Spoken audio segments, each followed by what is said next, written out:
Hi guys, good morning. Welcome to the 23rd February 2021 హిందూలోని ఎటోలో చూద్దాం. ఈ వీడియోలోకి వెళ్ళబోయే ముందు ఈ వీడియోని మీరు చివరి వరకు చూడండి. నచ్చితే లైక్ చేయండి, షేర్ చేయండి. మీరు ఏదైనా చెప్పాలి అనుకుంటే కింద కామెంట్ రూపంలో తెలియజేయండి. నేను కింద డిస్క్రిప్షన్లో టెలిగ్రామ్ ఛానల్ లింక్ అనేది ఇస్తున్నానండి. ఎవరికైనా కానీ ఈ యొక్క అంటే హిందూ పేపర్ కావచ్చు, వొకాబులరీ వర్డ్స్ అనేవి ముందే పొందాలి అనుకుంటే మీరు టెలిగ్రామ్ ఛానల్లో జాయిన్ అవ్వండి. ఇక ఫస్ట్ ఆర్టికల్ వచ్చేసి లోకల్ ప్లాట్ఫామ్స్. అంటే లోకల్ ప్లాట్ఫామ్స్ అంటే స్థానికమైనటువంటి కొన్ని ఏదైతే ఉన్నాయి, కొన్ని ప్లాట్ఫామ్ అంటే ఏంటి, ఏదైనా ఒక రంగానికి సంబంధించినటువంటి అంటే మూవీ రంగానికి కొన్ని ప్లాట్ఫామ్స్ ఉంటాయి. అలా ప్రతిదానికి కొన్ని ప్లాట్ఫామ్స్ ఉన్నాయి కూడా. లోకల్ ప్లాట్ఫామ్స్కి ప్రాధాన్యత ఇవ్వటం అనమాట. ఇది దేనికి సంబంధించిందంటే ఇప్పుడు ప్రస్తుతం ఉన్నటువంటి పరిస్థితుల్లో గూగుల్, ఫేస్బుక్ లాంటివి ఏంటంటే అన్ని ప్లాట్ఫామ్స్ని వీళ్ళు నాశనం చేసే విధంగా తయారనమాట. ముఖ్యంగా మీడియా సంస్థల్ని. అంటే ఇంతకుముందు మీడియాలో మనకు న్యూస్ ఛానల్ ద్వారా కావచ్చు, లేకపోతే పేపర్ ద్వారానే కొన్ని అంశాలనే మనకు తెలిసేది.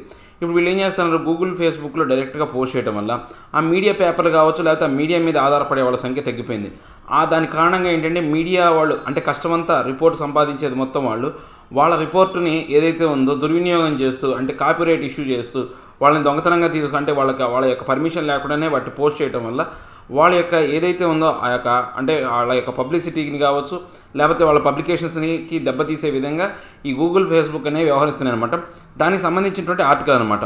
అంటే ఈ యొక్క లోకల్ ప్లాట్ఫామ్స్ ఏవైతే ఉన్నాయో వాటిని దెబ్బతీసే విధంగా ఈ యొక్క టెక్ జైంట్స్ అనేవి ప్రవర్తిస్తున్నాయి. వాటికి సంబంధించి వాటిని అడ్డుకట్ట వేయడం కోసం తయారు చేసిన చట్టం. ఈ చట్టం ఎక్కడ తయారు చేయబడింది అవన్నీ కూడా ఒకసారి చూద్దాం.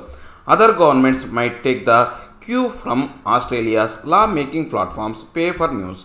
అంటే ఇప్పుడు మిగతా ప్రభుత్వాలు ఏవైతే ఉన్నాయో ఆ ప్రభుత్వాలు కూడా ఆస్ట్రేలియా లా మేకర్ దగ్గర నుంచి కొంత ఏదైతే ఉందో కొంత సైగా అనేది పొందాలంటే సిగ్నల్ అనమాట. ఆ సిగ్నల్స్ అనేవి అందుకొని అలాంటి వాటి ఏవైతే ఉందో ఈ యొక్క ప్లాట్ఫామ్స్ పే ఫర్ న్యూస్, ఈ యొక్క ఏవైతే ప్లాట్ఫామ్స్ ఏవైతే ఉన్నాయో వాటికి డబ్బులు కట్టే విధంగా, ఇప్పుడు న్యూస్ మీడియాకి డబ్బులు కట్టే విధంగా గూగుల్కి, ఫేస్బుక్కి కొత్త చట్టాలు తీసుకొచ్చే విధంగా చర్యలు తీసుకోవాలి.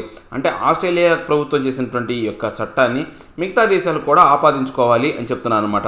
A new law in Australia that seeks to make technology platforms such as Google and Facebook pay news publishers for use of their content presents government in democracies with an idea worth considering if not emulating. అంటే ఇప్పుడు ఈ యొక్క Australia కావచ్చు, ఈ Australia ప్రభుత్వం అనేది Google కావచ్చు, Facebook కావచ్చు సంబంధించినటువంటి ఈ యొక్క ఏవైతే వాళ్ళ యొక్క పబ్లిష్ చేసే న్యూసెస్ ఏవైతే ఉన్నాయో వాళ్ళు యాక్చువల్గా ఎవరి దగ్గర నుంచి అయితే అంటే ఎక్కడి నుంచి పేపర్ అనేది తీసుకొని పబ్లిష్ చేస్తున్నారో ఆ తీసుకునే వాళ్ళ దగ్గర నుంచి ఖచ్చితంగా వాళ్ళు కొంతవరకు పే చేయాలి. పే చేసి ఆ కంటెంట్కి సంబంధించిన అంశాలకు సంబంధించి అంటే కాపీరైట్ ఇష్యూ అండి, న్యూస్ పేపర్ సంబంధించిన అంశాలని ఫేస్బుక్లో కావచ్చు, గూగుల్లో కావచ్చు పోస్ట్ చేస్తే కాపీరైట్ ఇష్యూ వస్తుంది. ఆ ఇష్యూ రాకుండా ఉండాలి అంటే ఖచ్చితంగా వీళ్ళు ఏం చేయాలా, మనీ అనేది అంటే వాళ్ళకి సంబంధించినటువంటి ఆ యొక్క ఏవైతే ఉన్నాయో ఆ యొక్క కంపెనీలు, ఆ యొక్క న్యూస్ ఛానల్కి సంబంధించినటువంటి వాళ్ళకి మనీ అనేది పే చేసి ఆ మనీ ఏదైతే ఉందో దానికి అనుగుణంగానే చర్యలు తీసుకోవాలి. అంటే దానికి అనుగుణంగానే ఈ యొక్క న్యూస్ అనేది ప్రచారణ చెయ్యాలి అని చెప్తున్నారు అనమాట. The law which is based on the realisation of a severe power imbalance between giant internet platforms and news media marks a rare intervention by any government in platform publisher relationship. అంటే ఇప్పుడు మనం కనుక చూస్తే ఈ కొత్త చట్టం అనేది మనం కనుక చూస్తే ఒక అంటే ఈ యొక్క రియలైజేషన్ అంటే కొత్త మార్పు అనమాట. పరిణామక్రమంలో భాగంగా ఏంటి, ఒక సివియర్ పవర్ ఇంబ్యాలెన్స్ అనమాట. అంటే ఒక శక్తి అనేది సమంగా లేదు. ఇప్పుడు ఎట్లా ఉంది, ఇవేమో మనకు ఇంటర్నెట్ ప్లాట్ఫామ్లోని గెయిన్స్ పెద్ద సంస్థలు గూగుల్ కావచ్చు, ఫేస్బుక్ కావచ్చు. ఇక తర్వాత ఈ యొక్క న్యూస్ మీడియా అనేది అంత పెద్ద సంస్థలేం కాదు. అంటే ఏ దేశానికి స్థానికంగా ఉన్న సంస్థలు ఇంటర్నేషనల్ రేంజ్లో వీటికి ప్రాముఖ్యత అనేది లేదనమాట. సో ఇప్పుడు దీని కారణంగా ఏంటి, ఒక కొత్త జోక్యం అనేది ఏర్పడింది. ఇంటర్వెన్షన్ ప్రభుత్వం అనేది జోక్యం చేసుకొని ఈ ప్లాట్ఫామ్ పబ్లిషర్స్ ఎవరైతే ఉన్నారో వాళ్ళతో రిలేషన్షిప్లో ఉండాలనే ఉద్దేశంతో వీళ్ళు ఏం చేశారు, ఈ మార్పు తీసుకొచ్చారనమాట.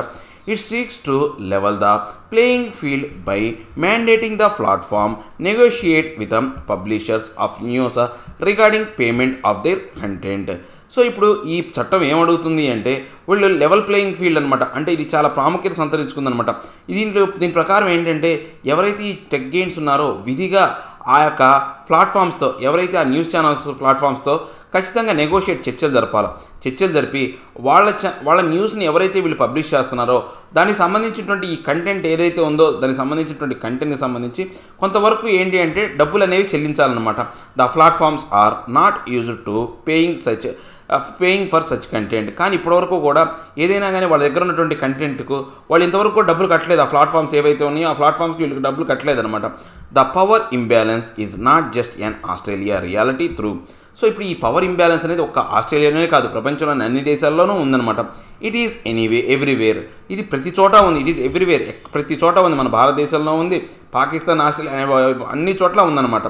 This imbalance has only intensified over the past decade are so, during which time platforms have gained so much power that they have become de facto gateways to the net. So ఇప్పుడు ఈ యొక్క imbalance అనేది మనం కనుక చూస్తే రోజు రోజు intensified అంటే తీవ్రతరమైందనమాట.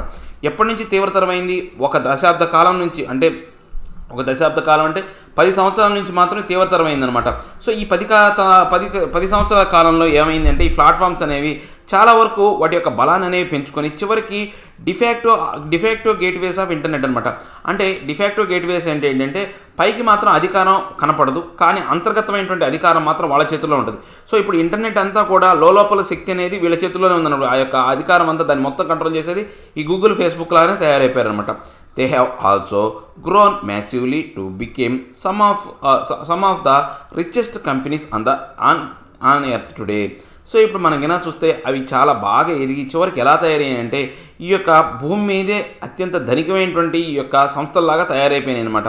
Unfortunately during the same time there has been a precipitous decline in the fortunes of news media, which provides the journalistic resources on the ground to keep a population, especially in a democracy, well informed. So కానీ దురదృష్టవశాత్తు ఏంటంటే ఇదే సమయంలో, ఇదే కాల పరిమితిలో ఈ యొక్క ఏవైతే మీడియా ఛానల్ అనేది దురదృష్టకరవశాత్తు ఏంటంటే ఈ యొక్క చాలా వరకు తీవ్రమైనటువంటి ఈ యొక్క తగ్గుముఖం అనేది పడినాయి అనమాట. ప్రెసిపిటియస్ అంటే ఏంటంటే చాలా భయంకరమైనటువంటి ఈ యొక్క తిరోగమనం అనేది పొందిననమాట. మనం కనుక చూస్తే ఈ యొక్క జర్నలిస్ట్ రిసోర్సెస్ కావచ్చు, వాళ్ళు ఆ యొక్క జర్నలిజంలో పనిచేసే పాపులేషన్ కావచ్చు, సో ముఖ్యంగా ఈ యొక్క డెమోక్రసీలో బాగా వీటి యొక్క ప్రభావం అనేది, అంటే అవి వాటి యొక్క స్థాయి అనేది తగ్గిపోయింది అనమాట. వాటి యొక్క ఆదాయం అనేది తగ్గిపోయింది. Journalism houses have struggled to stay afloat. What with their long successful offline business models became less viable.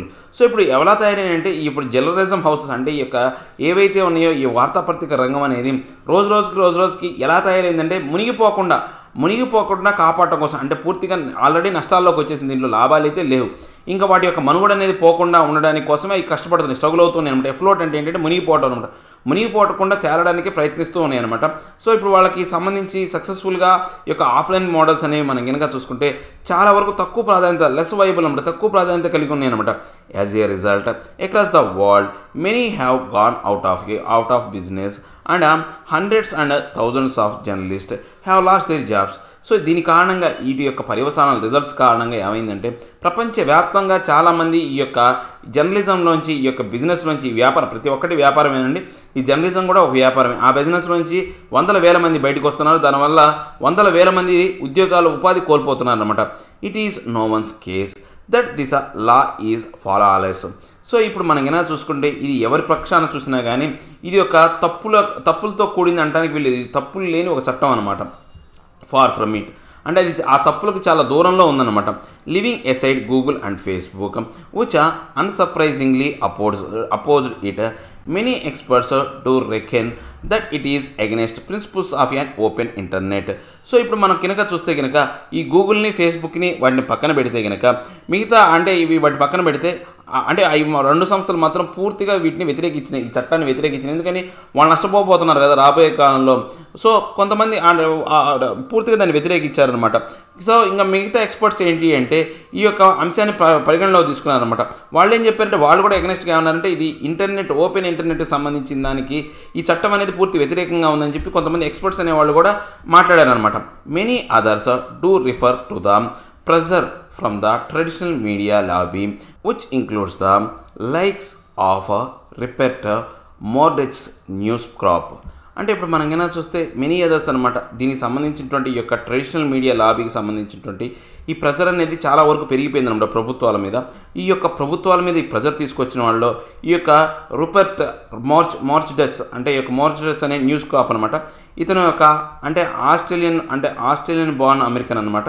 So ఈయన ఏంటి ఈ యొక్క న్యూస్ రంగ సంస్థల్లో బాగా గెయింట్ పెద్ద గొప్ప ఎమినెంట్ పర్సనాలిటీ అనమాట. సో అతను కూడా పూర్తిగా ఈ యొక్క ఏదైతే ఉందో ఇంటర్నెట్ విధానాన్ని పూర్తిగా వ్యతిరేకించాడనమాట. But the point to note it is the internet. కానీ ఇప్పుడు మనం గుర్తించాల్సినటువంటి అంశం ఏంటంటే ఇది ఇంటర్నెట్ అనమాట. In launching the bill which is now just a few days away from getting passed by the Senate, the Australian government has shown that it realizes that the cost of not intervening in this unequal battle is high. So ఇప్పుడు ఈ బిల్లును launch చేయబోతున్నారు. ఇంకా కొన్ని రోజులు మాత్రమే ఉందన్నమాట. Senate సభలో ఇది పాస్ అవడానికి కొంత సమయం మాత్రమే ఉందన్నమాట. ఈ యొక్క ఆస్ట్రేలియన్ గవర్నమెంట్ ఏంటంటే ఇప్పటికి రిలైజ్ అయింది, అంటే ఇప్పుడు రియలైజ్ అయ్యి చెప్తుందనమాట, ఒకవేళ ఈ యొక్క అంశంలో మేము గనక జోక్యం చేసుకోకపోతే దీని వెల అనేది వెల కట్టలేంది, అంటే దీని మీద కనుక మేము జోక్యం చేసుకోకపోతే కనుక మీడియా సంస్థలన్నీ దెబ్బతింటాయి. సో ఈ యొక్క అన్ఈక్వల్ బ్యాటిల్లో నష్టం అనేది ఎక్కువగా జరుగుతుంది అని చెప్పేసి వాళ్ళు చెప్పారనమాట. At stake is the sustainability of a news media industry. So దీంట్లో ప్రధానమైన ఉద్దేశం ఏంటంటే ఈ యొక్క న్యూస్ మీడియా ఏదైతే ఇండస్ట్రీ ఉందో దాన్ని స్థిరత్వం చేయడం, కాపాడటమే దీని యొక్క ముఖ్యమైనటువంటి ఉద్దేశం అనమాట. సస్టైనబిలిటీ అంటే దాన్ని స్థిరంగా కాపాడాలన్నమాట. That Australia chooses to intervene is critical as countries outside of the European Union have often adopted a laissez-faire approach to administering tech gains. So ఇప్పుడు ఏంటి అంటే ఈ యొక్క ఆస్ట్రేలియా అనేది పూర్తిగా అంటే తీవ్రమైనటువంటి విధానాన్ని అనుసరించిందనమాట. తీవ్రమైన క్రిటికల్ అనమాట విధానాన్ని అనుసరిస్తూ జోక్యం చేసుకుందనమాట. ఇప్పుడు ఏంటి యూరోపియన్ యూనియన్కి అవుట్ సైడ్లో ఉన్నటువంటి ఏవైతే ఈ యొక్క దేశాలు ఏవైతే ఉన్నాయో అలాంటి వాళ్ళు కూడా ఈ యొక్క లెసెస్ ఫెయిర్ అప్రోచ్ అంటే ఏంటి అంటే పూర్తిగా ఏంటంటే అంటే ఒక పెద్ద రంగ సంస్థలు ఏవైతే ఉన్నాయో వాటిని పట్టి ఉంచడం కావచ్చు, లేకపోతే అత్యంతికంగా వాటి మీద యొక్క కంట్రోల్ చేయడం అనే అంశాన్ని ఈ యొక్క అడ్మినిస్ట్రేటివ్ టెక్ గేట్స్ మీద తీసుకురావడం అనేది విధానాన్ని పాటిస్తుందన్నమాట Australia. But this may change. కానీ ఇప్పుడు ఇది రేపు రాబోయే కాలంలో మారచ్చు. కానీ Australia Prime Minister Scott Morrison has himself taken the initiative in reaching out to India's Prime Minister Narendra Modi and Canadian Prime Minister Justin Trudeau about the bill.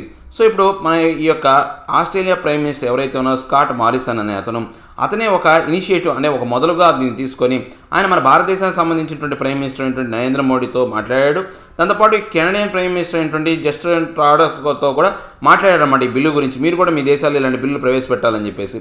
With France already having given shape to new European Union copyright rules, thereby forcing Google to negotiate licensing deal with its publishers. The heat is on the internet platforms.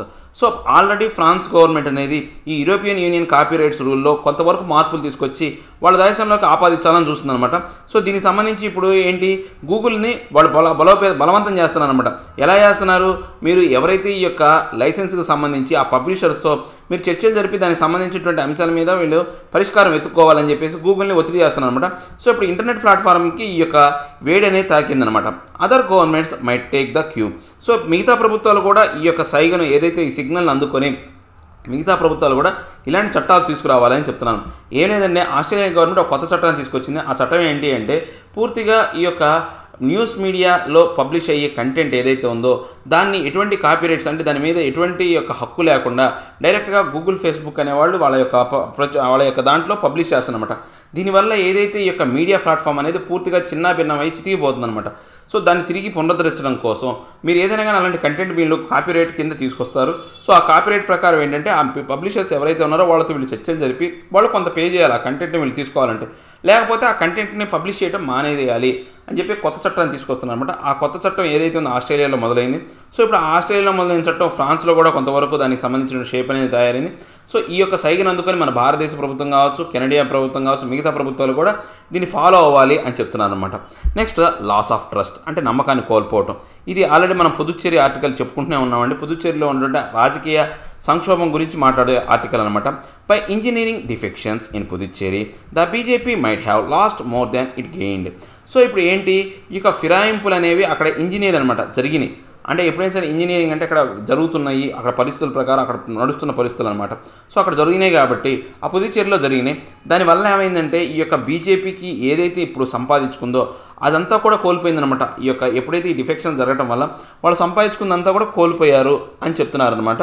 So, the month-long political instability in Puducherry has ended with the resignation of Chief Minister V. Narayanaswamy on Monday after he failed to prove his majority on the floor of the House. So ఇప్పుడు ఏంటి ఒక నెల రోజుల నుంచి కనుక చూస్తే కనుక పుదుచ్చేరిలో రాజకీయపరమైనటువంటి అస్థిరత్వం అనేది ఏర్పడింది. ఆ అస్థిరత్వం అనేది చీఫ్ మినిస్టర్ నారాయణస్వామి ఎవరైతే ఉన్నారో ఆయన ఎప్పుడైతే రిజిగ్నేషన్ చేశారో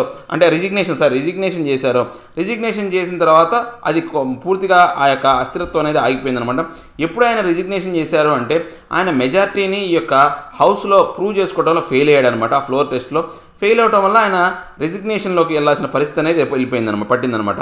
through the fall of his government approved imminent a few days ago, the way in which the political events played out highlighted the limits of the constitutional provisions to discharge defections of elected legislators.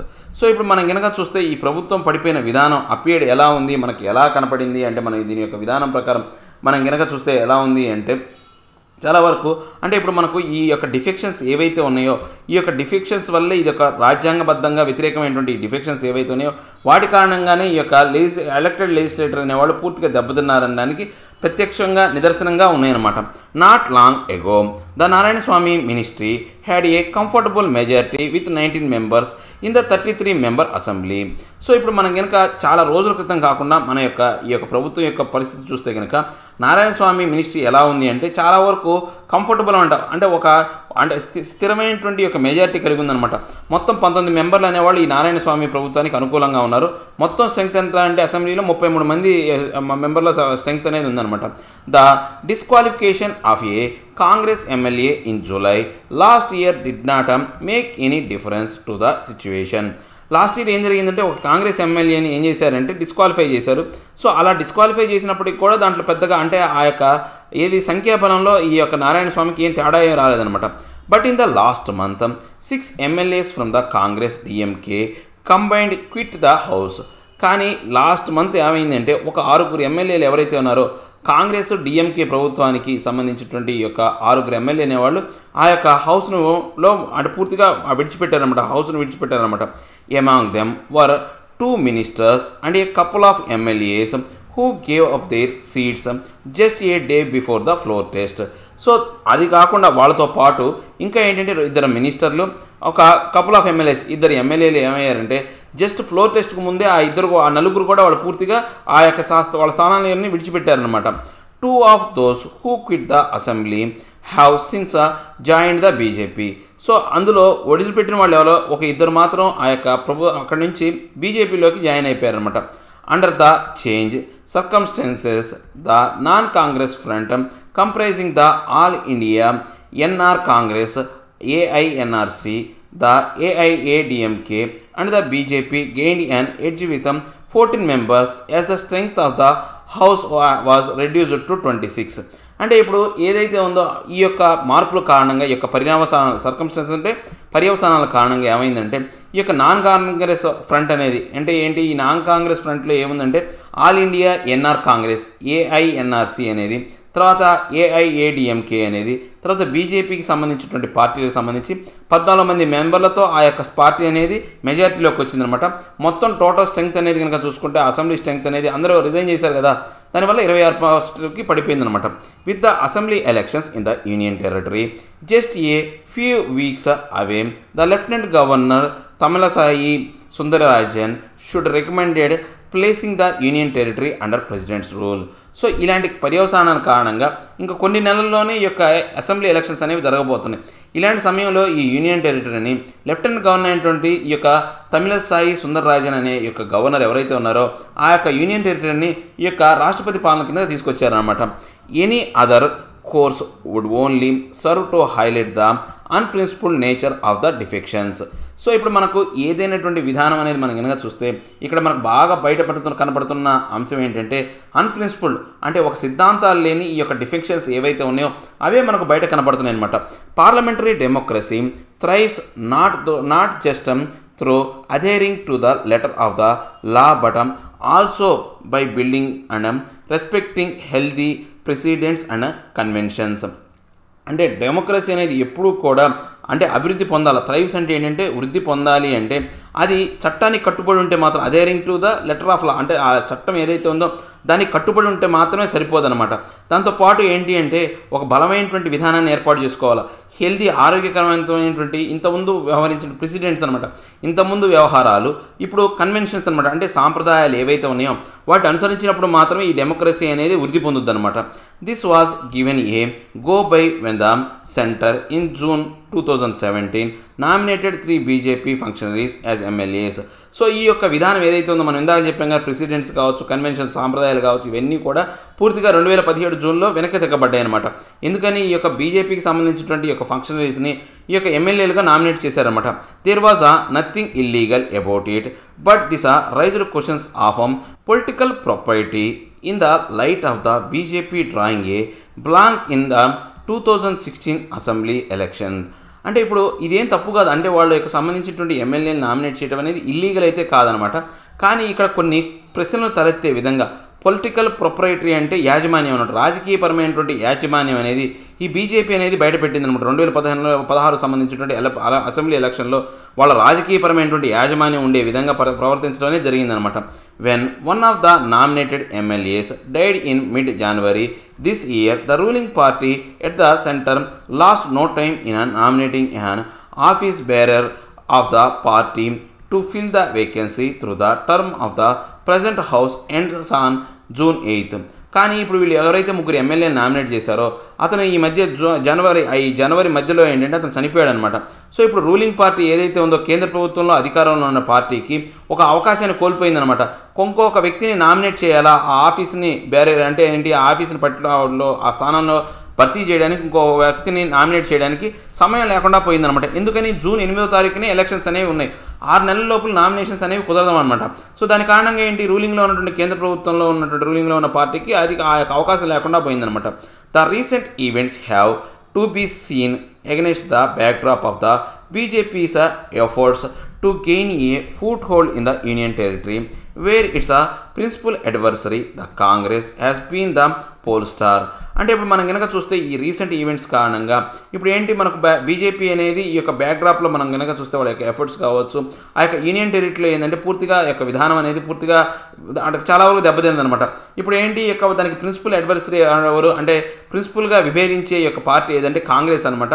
అక్కడ ఆ కాంగ్రెస్ మాత్రం ఇప్పుడు pole star అనమాట, అంటే ఆ ఎన్నికల్లో నిలబడే బలంగా తయారైందనమాట. అని ఎన్నికల్లో ఎక్కువగా ఓట్లు సంపాదించుకునే అవకాశం అనేది కాంగ్రెస్కే ఉందన్నమాట.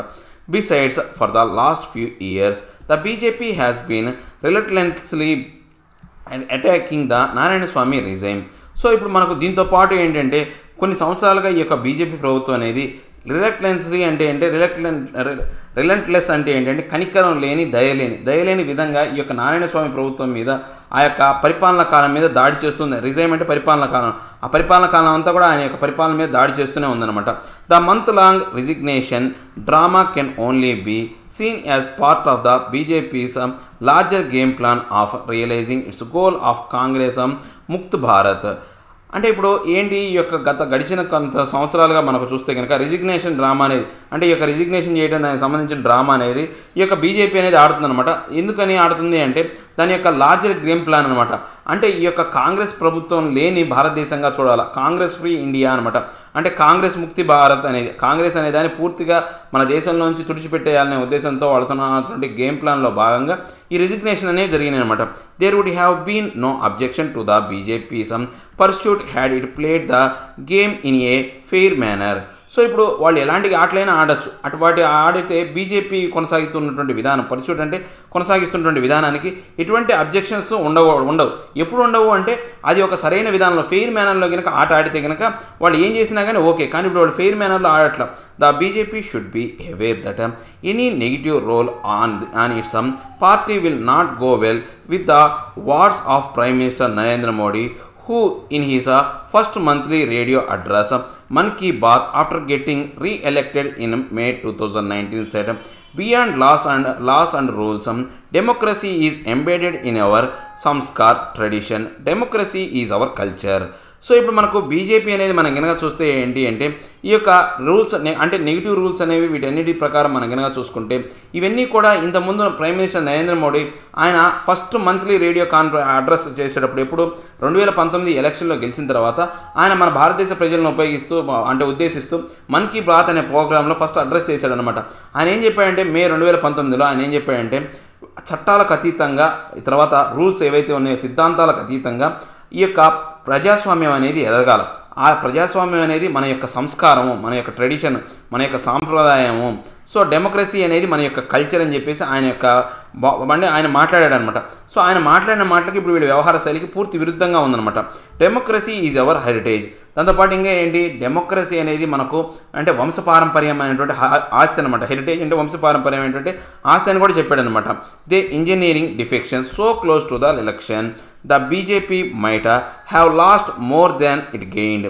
సో ఇప్పుడు ఏంటి, ఈ యొక్క రాబోయే కాలంలో ఈ యొక్క డిఫెక్షన్స్ అంటే ఎలక్షన్స్ అనేవి ఉన్నాయన్నమాట.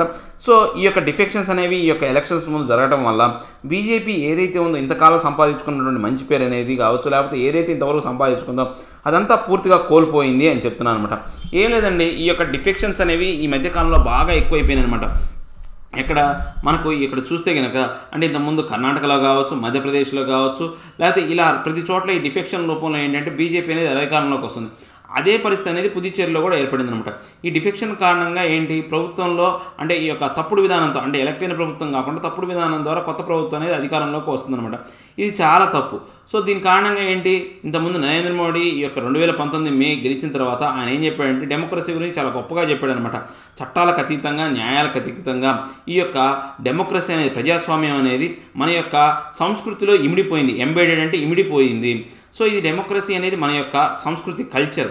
దాంతోపాటు డెమోక్రసీ అనేది మన యొక్క వారసత్వ సంపద, హెరిటేజ్ అని చెప్పేసి ఆయన ప్రస్తావించాడనమాట.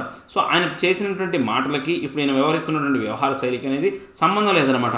సో ఇప్పుడు భారతదేశంలో ఈ యొక్క కాంగ్రెస్ లేని ప్రభుత్వాన్ని తయారు చేయాలనేది బీజేపీ యొక్క గేమ్ ప్లాన్ అనమాట. ఆ గేమ్ ప్లాన్లో భాగంగా ఇలాంటి పనులు అనేవి చేస్తున్నారు. అది సరైనటువంటి అంశం కాదు అని చెప్తున్నాను అనమాట. సో ఇవేంటి ఈరోజు నా హిందూలంటూ ఆర్టికల్ ఎక్స్ప్లెనేషన్ మీకు నచ్చే ఉంటుంది అనుకుంటే నచ్చితే లైక్ చేయండి, షేర్ చేయండి. మీరు ఏదైనా చెప్పాలి అనుకుంటే కింద కామెంట్ రూపంలో తెలియజేయండి.